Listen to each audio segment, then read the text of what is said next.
Welcome to the Vision for Life podcast, an ongoing conversation between the pastors of Fellowship Denver and the church at large.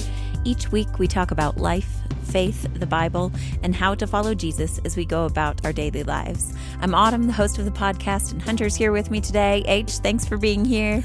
Autumn, thanks for having me back. And we have a question we want to put out for survey response to our listeners. And that is, would you become a viewer if our excellent technical productionist, Jesse, were to turn this into a audio and video podcast? Ooh, yeah. I didn't know we had this survey question, but we have been discussing it. So one of the younger members of our staff, maybe the youngest member of our staff currently, of our full-time staff.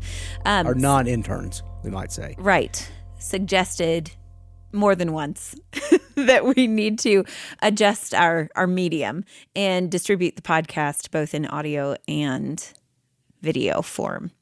And it would make wardrobe updates a lot more multi-sensory. So when you wear like a frizzy, bright purple sweater in the winter, everyone could see it. I wouldn't have to just describe it for them. It's true. Today you've got your green peppermint candy stripe shirt on. Yeah. That's what that is. Yeah. In fact, if we went to video production, there would be no need for wardrobe updates.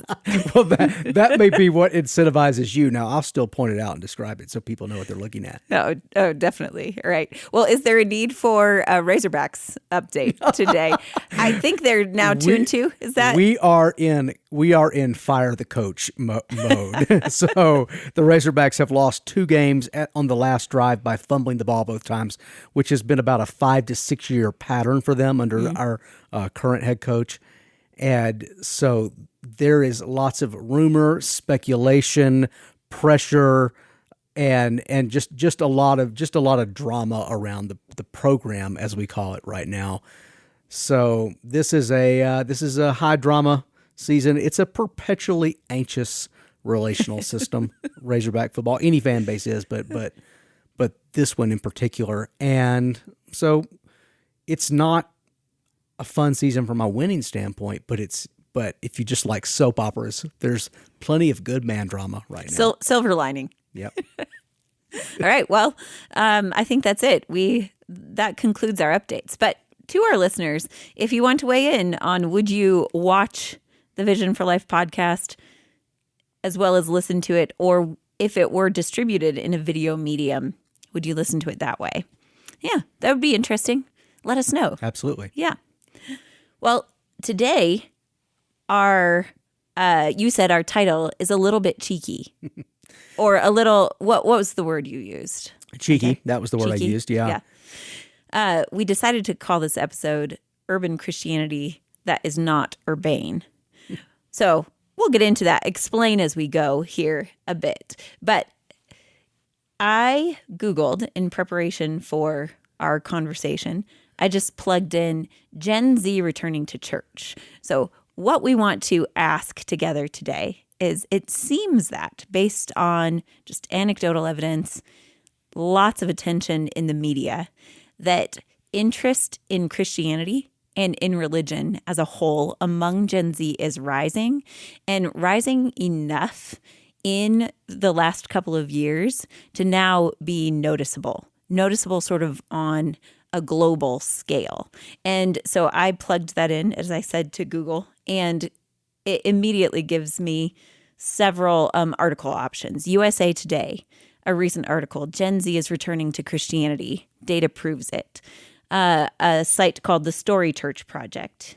Is Gen Z really coming back to church? Vox Media, why is Gen Z getting more religious? We asked them. So, and a whole page of these, some in major media outlets, some in smaller publications. But it seems that the consensus is there's rising interest among Gen Z. Notable in terms of their return to Christianity, but a rising interest in religion as a whole. So that's what we want to ask today. This is being noticed. Why is that? Well, as you say, it's a story that really is starting to gain traction in the media, and you're seeing different secular media outlets who are writing stories. Sometimes they're writing it from the angle of why are men more attracted to Christianity these days? That seems to be a trend. Sometimes they're asking why is Gen Z more attracted to Christianity these days? That seems to be a trend. I think one of the most interesting articles I've read recently is called Full Fat Faith. And then the subtitle is The Young Christian Converts Still in Our Churches. This is a article from the Times of London. It's particularly about the Gen Z resurgence of faith that's happening in London, which is one of the great global cities, and more broadly in the UK. It's written by James Marriott. And he uses this term full fat faith. And what he means is that the kinds of churches that are growing with young people are the ones that have really thick Christian doctrine and thick Christian practices. So these are not watered down, kind of modernized versions of Christianity that are kind of made to fit in and be comfortable with secularism. These are actually the weird Christianities that are growing. He features one church called St. Bartholomew's or St. Bart's, which is a historic Anglican church in London that has had a evangelical doctrinal emphasis for years and years and years, for multiple generations, St. Bart's. So not all Anglican churches are also evangelical in their doctrine, meaning they don't all teach historic Orthodox Christianity, but some do. And St. Bart's is one of those. It's been a Bible preaching church for years, and it's growing rapidly with mostly young people now. And so he profiles a little bit of that church, and he's observing more broadly that young people in London are coming into very traditional Orthodox, you might say conservative doctrinally or even culturally conservative churches, full fat faith, he calls it, and he's speculating on why that is. So many of the articles and podcasts I've listened to on this topic have noted what you just described, Hunter, and noted that as this interest among Gen Z grows, that they're seeking out historical or Orthodox places to worship. So in the UK, the Church of England, certain Anglican churches, not all, but certain Anglican churches have experienced this rise in attendance in this particular demographic among young people. Catholicism is growing both in the UK and in America. There's an interest in Reformed churches, in Orthodox churches, and so it's interesting to note, you used the term a moment ago, a kind of watered down faith. It's interesting to note that whatever is attracting them to these sorts of higher church or historical or Orthodox places, they are seeking something other than watered down faith. Mm-hmm. And they're not put off by the teaching or the tradition that is present in those churches. Yeah. I think another way to say it is I see a lot of different kinds of conservative Orthodox churches growing, and that's happening like here in our city. I can point to ones that are more charismatic. I can point to ones that are more liturgical. I can point to ones that are more contemporary. But the common theme is they teach the fullness of biblical Christianity, and they call people to the fullness of biblical Christianity, and they're growing with young people. And to put a sharper edge on it, what's not growing is liberal Protestantism. Liberal Protestantism, which has kind of accommodated itself to modernity. It's made a faith that fits more easily in the modern world and more easily with secularism. That's not growing. And it never has grown. and it's not, it grew in like the 1920s and 30s. It kind of had a moment, and then it began to decline. It's been declining ever since. And young people aren't flocking into that. And so I think the question that maybe we're asking is, why is that? And why in particular now? It hasn't always been the case that conservative churches have grown quite like they're growing now with young people. So why is that happening right now? That's kind of the question we're asking, and we have some thoughts on that based on some articles we've read. We didn't just want to come on the mic to ask the question and then go to lunch. Ask the question and then ask our listeners to send us their thoughts. Yes, although we'd love to hear the thoughts. We'll continue our polling Yes. from our earlier question. Question number 1, do you want to see Autumn's peppermint candy striped, green peppermint candy stripe shirt on video? Question number 2, why do you think Orthodox conservative churches are growing among young people today? There we go. All right. Send us your thoughts on either or both of question number 1 and question number 2. But let's go back to something you said a moment ago, Hunter. I want to pick up on that term that you used, watered down faith. And just let's start there. What does that mean? And why are we saying Gen Z is seeking something other than a watered down faith? As I was thinking about this, my mind went back to something I read probably 20 years ago by a sociologist named Peter Berger. I know nobody is thinking. My mind went back to Peter Berger. Who is Peter Berger? Peter Berger was a sociologist, particularly of religious faith, and he did a lot of work in the 70s and the 80s. That's the 1970s and the 1980s. So 50 years ago. And he explored the effect that secularism and modernization had on how people experience and process faith.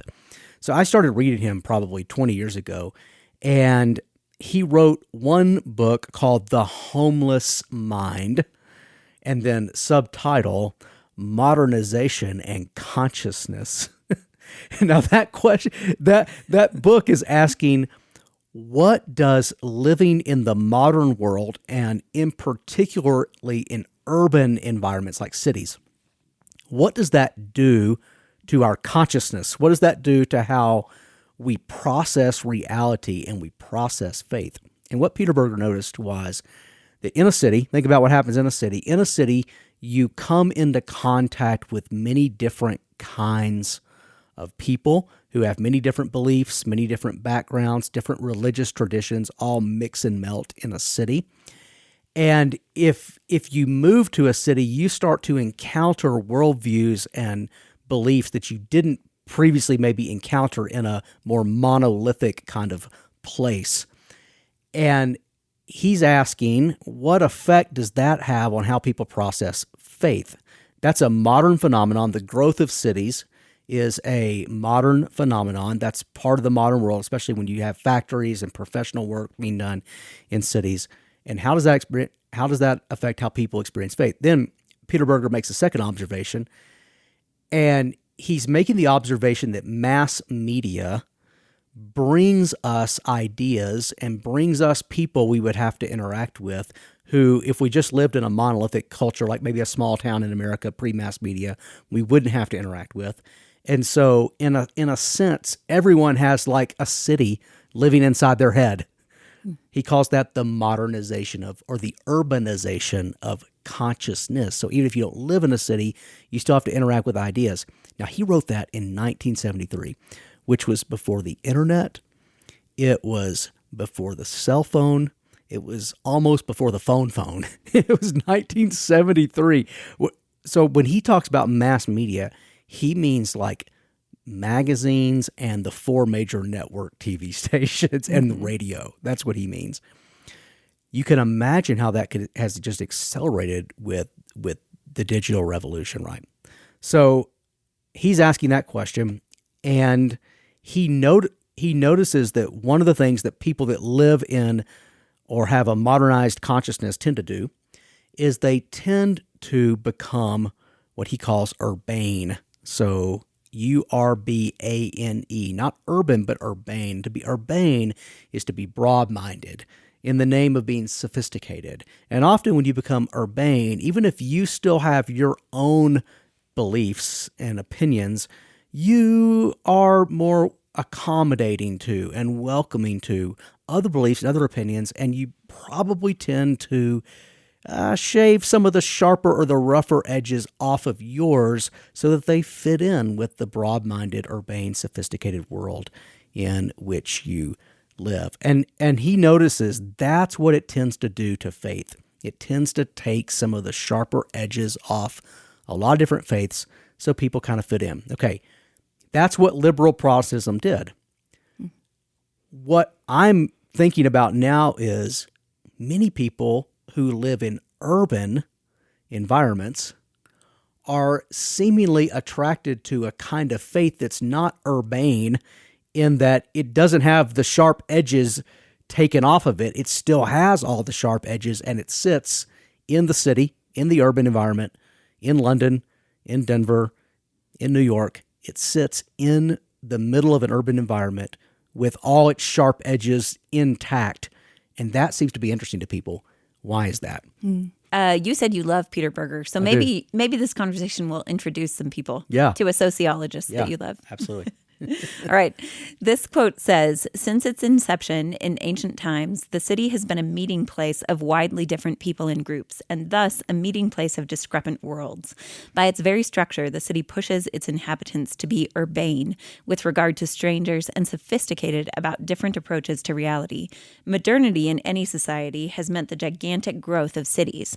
This urbanization has not only been a matter of the physical growth of certain communities and the development of specifically urban institutions, urbanization is also a process on the level of consciousness, and as such, it has not been limited to those communities that can properly be designated as cities.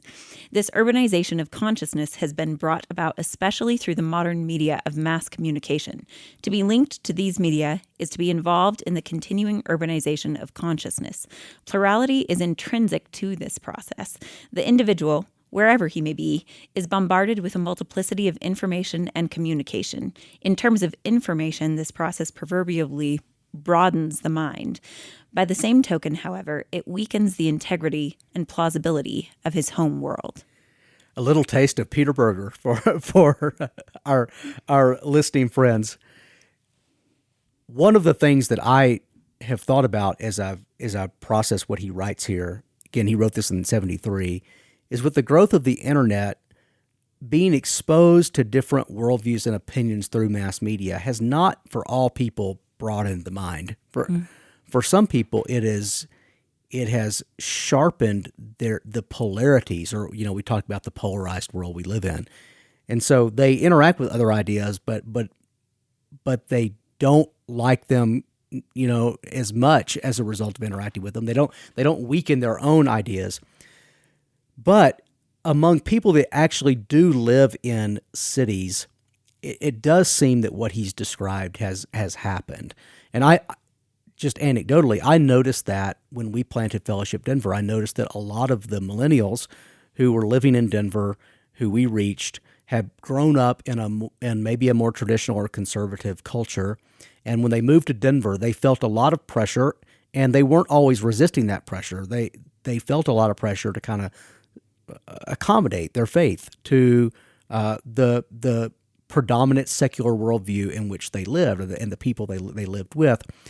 And many of them had never had to navigate that before, and so they're trying to figure out, how Christianity fits within this more secular pluralistic worldview. So they're experiencing what he described here, and their tendency, their pull 20 years ago was to shave the sharp edges off. And kind of my job as a pastor was to say, hey, here's the sharp edges of Christianity you can't shave off without losing Christianity itself.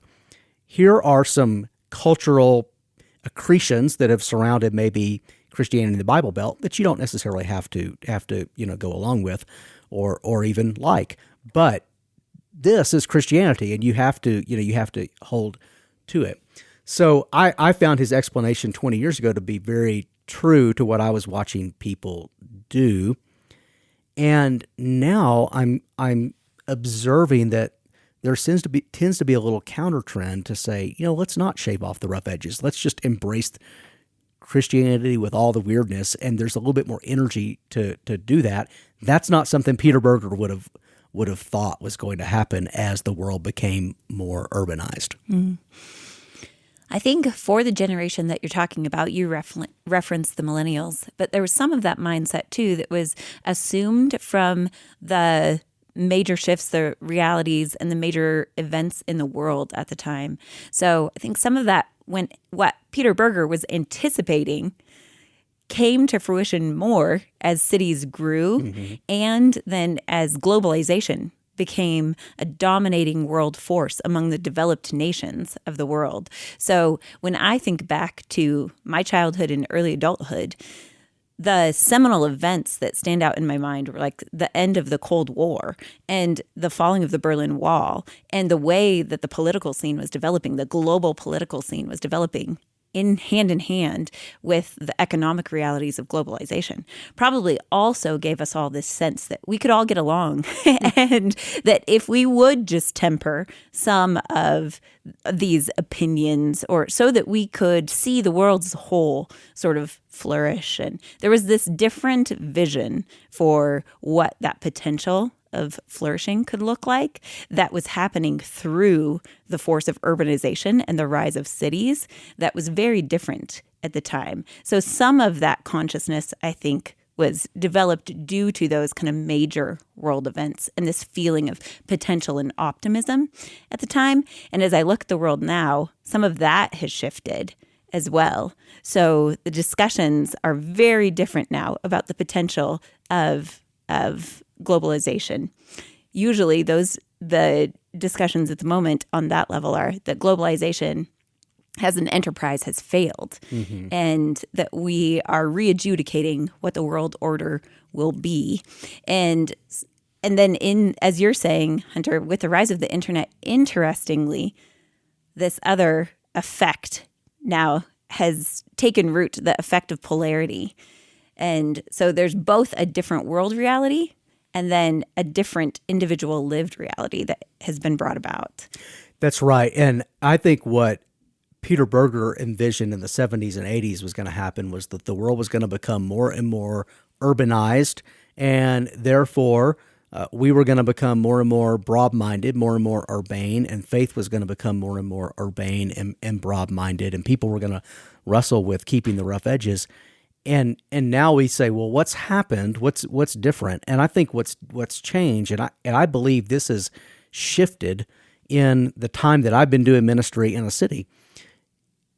I think what's shifted is secularism is starting to crack up, and it's starting to wear thin on people. Secularism, by definition, is thin. It doesn't believe in doesn't subscribe to a specific creed about God or about man. And so it is by definition kind of more of a soup than a steak, and I think it's starting to wear thin, even in a way that 20 years ago it wasn't wearing thin. And that thinness is upsetting to people when they feel like they need something more substantial to root their lives and to root their existence. James Marriott got to that in his article, Full Fat Faith. He wrote, among the young Christian converts I speak to, an overwhelming theme is a sense of disaffection with and even contempt for the triviality and banality of secular society. A recent convert at St. Bart's captured a widespread sentiment when he speaks of a yearning for, quote, something huge and beautiful and awe-inspiring, for something bigger. At a Catholic church in prosperous West London, another remarkably young congregation, many of whom snapped pictures of the high altar before Mass, I spoke to Emma, 23, who converted last year, attracted by the beauty of the church. Catholicism, she says, has been rooted for so long. And I think that is people are looking for something more robust and angular to ground their lives. And a watered down Christianity or faith, as you're saying, doesn't have anything that's distinctly different from the secular world to offer. That's right. So another way to say this would be like, keep Christianity weird. Dave was just remarking in a class that he and I lead together yesterday that as you're observing some of these things about the realities in the city and the sentiments that people are expressing as they're coming to church, he said that he used to have to really convince people about the significance of baptism. And there was a sentiment among the people coming that baptism as a practice, as an old tradition, maybe if they saw it as purely just, symbolic, was a little strange, something that set Christianity apart. And going through this ritual, getting into a tub of water and being dunked seemed unnecessary or strange. And he said his conversations with people, especially young adults now, are very different. They are longing for that very sort of thing, for the ordinances that bring a sort of visceral reality to their faith and that date back to ancient times. We can point back to how baptism was introduced in the New Testament and how it existed in the life of the early church. There's something about that that's very attractive to young people. It is. And I'm drilling down on all of this by way of saying to the church, both to our church and to the church, broadly speaking, let's lean into the fullness of robust biblical orthodox Christianity. Let's not shave any of the rough edges off. In fact, not only should we keep the sharp edges, we should explain those sharp edges. We should teach those sharp edges. We should disciple people into those sharp edges of Christianity. We don't have to teach them in a way that's just purely combative to the world, like we're just angry and preaching down at them, but we should teach them in a way that calls people to them and holds out commitment to Jesus. I'm thinking about our church right now. We're getting ready to start a series in the book of Hebrews. In fact, it will have started, I think, by the time we publish this podcast, but we're starting this Sunday. And the book of Hebrews is essentially making that argument to a group of first century Christians, like, hey, don't water down your faith, don't drift away, don't accommodate your faith in Jesus to, in their case, back into Judaism. Let it be distinct and different, because it is, by virtue of who Jesus is as the Son of God. It is distinct and different, and that's good. So we're fixing to spend a whole series in full fat faith, and with all of its angles and rough edges, and with all of its very serious, weighty claims, like Jesus is the only way to know God. He is the only salvation. There is salvation to be found in no one else. And these are claims that not only we need to preach, but we need to call people to. And I'm excited that we're living in a moment when, at least by God's providence, more people seem to have ears that are willing to at least entertain that notion. When you say, let's keep some of the rough edges on the gospel, Hunter, you gave a couple of examples, like a crucified, resurrected Christ. So one question I have is, what are some of those rough edges? I'll return to that in a moment. But the passage that comes to mind is 1 Corinthians 1, and I just want to read it for us. Paul says, "For the message of the cross is foolishness to those who are perishing, but to us who are being saved, it is the power of God. For it is written, I will destroy the wisdom of the wise, the intelligence of the intelligent I will frustrate. Where is the wise person? Where is the teacher of the law? Where is the philosopher of this age? Has not God made foolish the wisdom of the world? For since in the wisdom of God, the world through its wisdom did not know him, God was pleased through the foolishness of what was preached to save those who believe. Jews demand signs and Greeks look for wisdom, but we preach Christ crucified, a stumbling block to Jews and foolishness to Gentiles. But to those whom God has called, both Jews and Greeks, Christ, the power of God and the wisdom of God. For the foolishness of God is wiser than human wisdom, and the weakness of God is stronger than human strength." Yeah, that passage touches on a lot of these sharp edges.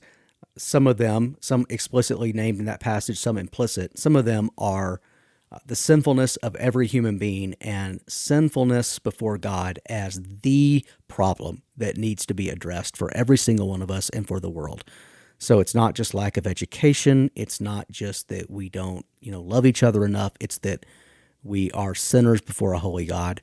The reality of judgment, that We will be held accountable to God. We will each give an account for our lives before him. He will judge the world in righteousness. He will put everything to right in the world, and that will involve a judgment that already his judgment is manifest in the darkness of our world and that people are allowed to walk in. So the reality of judgment, the need for atonement for sin, and by atonement, we don't just mean that Jesus died on the cross as a vague example of why we should love each other, but that Jesus died on the cross as a sacrifice for sin, as an atonement for sin, as one who took, a New Testament word is propitiation, took judgment for sin, and that was a willing act of the Father, Son, and Spirit together to atone for the sin of the world. And so the Father sent the Son willingly submitted to this requirement, this work of giving his life as atonement for sin. The Spirit sustained him in that.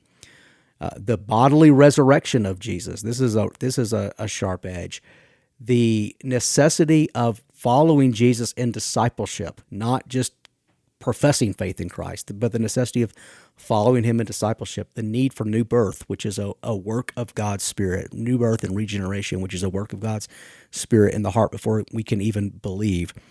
The coming return of Christ one day to put all things to right, and then the ethical, you might say, requirements of living as a faithful disciple of Jesus, which includes a renovation of how we use money and how we use power and sexuality. So the biblical sex ethic for the last 20 years that I've been in ministry has been something that people have struggled with, wanting to kind of shave that rough edge off. Like, why can't the church just be affirming of all sexual expressions?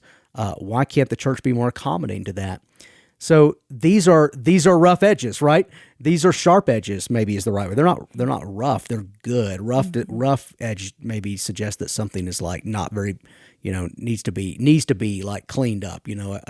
A kid with rough edges is a good kid who, has some things he needs to fix. These don't need to be fixed. These are sharp edges. They're sharp. They don't need to be fixed. They're actually good. They're part of God's goodness to us in revealing them. And what we need to do is just call people to all of that. And what liberal Christianity has done, like almost every one of those sharp edges I just named, at some point in the last 100 years, a version of liberal Christianity has kind of shaved those off or watered those down. And I'm glad all different versions of liberal Christianity have died and are dying because not only are they not good for people, but they're unfaithful and untrue to the gospel of Jesus, and they leave people without eternal hope. So good riddance, That's my not so sophisticated take on liberal Christianity. Not very urbane. Yeah. But I live in a city with lots of liberal Christians, and so I interact with them. I'm friendly with them. I have interesting conversations with them. So in that sense, I do live in a city, but I also do that while insisting that they are dramatically and eternally wrong. If we think about this movement, kind of the question that we posed at the beginning of the episode, clearly there's a trend among Gen Z. They're returning to various places of worship. They're highly interested in religion. And this is a distinct difference from kind of previous generations. Then if we look at the response to that, we noted a couple of them. From the media, it's mostly curiosity. Although some public figures also have converted to Christianity, whether a particular form of orthodoxy or Catholicism or Protestant Christianity, and are being publicly vocal about their faith. I think that's a noted shift and an interesting part of this trend or movement that we're watching grow. And one response also kind of from within the church in seeing that so many young people are seeking out more orthodox spaces. So going to Anglican churches or Orthodox churches or Catholic churches. One of the responses is also a little bit of angst among some evangelical Christians, particularly older evangelical Christians. So I'm curious what you think, Hunter, kind of just about this movement as a whole and particularly about that response. Yeah, I think and I've wrestled with this myself, there tends to be a desire to go, I'm glad young people are interested in church. I just wish they were all interested in the kind of church I'm leading. I don't want them to go to that kind of church. I want them to go to my particular expression. I really don't want them becoming Anglican, or I really don't want them becoming reformed reconstructionist. I really just want them. I think we're doing it the best way, and of course, at some level, I believe that, or I wouldn't be doing it the way I was doing it, right? So there's a little bit of, like, even as we're kind of excited to see this, there can be a little bit of, I think, among older leaders, a little bit of concern about, well, what kind of church are they going to, right? My general attitude is, we see, this has been true in America for a long time. Once someone is Christian, and particularly once they're in an orthodox Christian tradition, so not a liberal Christian tradition, and I'm put an asterisk on this in just a minute, so hold this thought. But once they're in an orthodox Christian tradition, there tends to be quite a bit of changing of traditions or tribes within Orthodox Christianity as life goes on. So, for example, someone might grow up in an evangelical Orthodox form of, like, low church Protestantism, just a contemporary church, and then they in their middle-aged years, they want something that feels more liturgical and grounded, and they're in an Anglican church that's also biblical and Orthodox. So there's some back and forth. A lot of times I notice someone in a Catholic tradition who comes into a more of an evangelical Bible teaching tradition, and they appreciate that, or someone in like a Reformed Presbyterian church who goes into a Baptist church, right? There's a lot of back and forth that happens. So in general, I think we should have a posture of, hey, a rising tide lifts all boats, and that's kind of what happens. Now, I said I would asterisk this because I do see quite a bit, and we've seen this in the life of our church. We've seen quite a bit of people who grew up just by default in liberal Protestantism, and it often, shaped them in some way, but didn't have a robust impact on their faith. But what it did set them up for is to appreciate the church, and then when they get into a church or get into a tradition that is more biblically robust and teaches more the fullness of the faith, they really appreciate that. And that's some of my story. I grew up in a liberal form of Methodism. I didn't have this language at the time, but we went to Methodist churches growing up. All of them were modernist. Probably the pastors that I was sitting under week in, week out didn't probably in their heads believe some of the orthodox doctrinal confessions of Christianity. And that affected, what I heard preached, because I heard a kind of a very basic, watered down kind of love your neighbor message, which is true but incomplete. When I got exposed to biblical preaching as a young man, I already had an appreciation for the church because I had grown up in this Methodist church. And so that helped my faith really grow and mature and become a lot more anchored and solid. And I see that happening a lot. So I think, again, just a rising tide of church attendance tends to be an overall good thing for the spread and the advancement of the gospel in our culture. Beyond this sort of sense of, like, just being grateful that God's Spirit is at work and that young people are interested in church and attending church, which none of the predictions of the last, as I've been in church leadership, I started working at fellowship in 2012 and had attended fellowship before that and have gone to church all my life. I cannot remember a time in my lifetime that this sort of sense existed on such a big scale. So kind of among the media, among church leaders of various kinds, this sense of, like, there's a refreshing interest in Christianity among young people, and that's really exciting. And so beyond kind of this sense of like being excited about that, praying for God's Spirit to continue working, praising God for young people coming to church, and then being a place that is welcoming to young people. What are the implications for us, like as a local church? Well, I think for all local churches who are seeing young people come to them, and even if they're not, to be encouraged to be actively engaging this group of people in their city. I can remember after COVID was a like a flood that kind of washed through our city, and Denver has always had a lot of people who aren't deeply anchored in Denver. They've moved here for a season. They're not sure how long they're going to stay. And, when everything shut down with COVID and people had a lot of, they became either out of work or mobile in their work. What we saw in the initial kind of year and a half of COVID was a lot of the people in Denver who weren't terribly rooted washed away. They went back to wherever they were from. And I had this, when we came back from COVID, I looked around and I was like, our church really didn't shrink, but in fact, it was about the same size when we started regathering out of COVID, but the makeup was slightly different.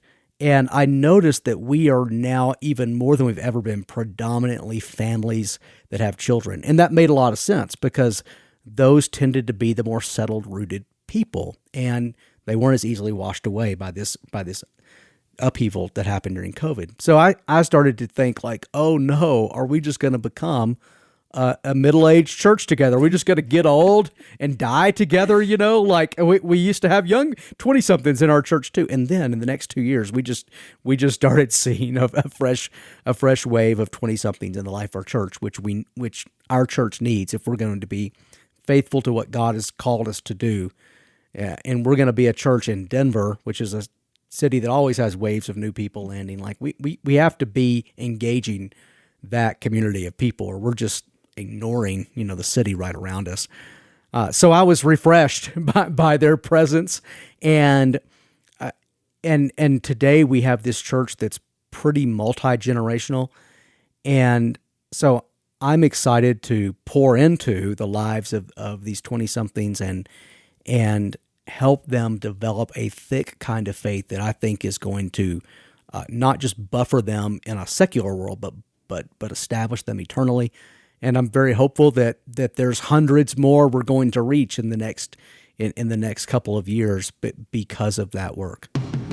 Well, Hunter, I am excited about the efforts that you and some of our elders and leaders are putting towards just being culturally attuned to that group of people, growing in our understanding of, as you've said before, the questions they're asking, and realizing that continuing to preach a gospel with all of its sharp edges is what is needed really for all of us, and that it is highly interesting to this group of young people. So thanks for having this conversation with me on the podcast today. For those of you listening, if you have questions about today's episode or suggestions about what you'd like to hear us discuss on the podcast in the future, or if you want to weigh in on the previously posed questions 1 or 2, so I believe about whether or not you would tune in to video recordings of the podcast, and 2, why do you think it is that interest in faith is rising among Gen Z? We would love to hear from you. You can send all of that anytime to podcast@fellowshipdenver.org. Thanks for joining us on the Vision for Life podcast. Special thanks to Adam Englund for our theme music, to Jesse Cowan, our producer, and to Judd Connell, who provides transcription for these episodes.